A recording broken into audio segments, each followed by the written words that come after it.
আলা হযরত বলছে আমি আপনাকে ইয়া রাসূলুল্লাহ আমি আপনাকে কি বলবো?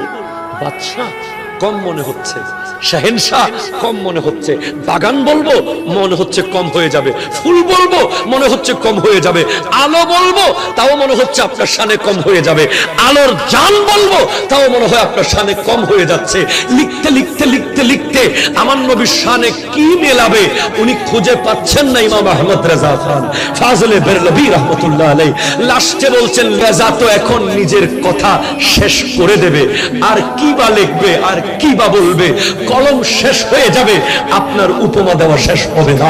খাতা শেষ হয়ে যাবে, আপনার উপমা দেওয়া শেষ হবে না। পৃথিবীর সব সাগরের পানি কালি বানালে কালি ফুরিয়ে যাবে, নবী আপনার শান লেখা শেষ হবে না। আলা হযরতকে তো শেষ করতেই হবে। শেষে বলছেন খালিকা বান্দা, আপনি হলেন আল্লাহর বান্দা আর কায়নাতের জান হলেন আপনি।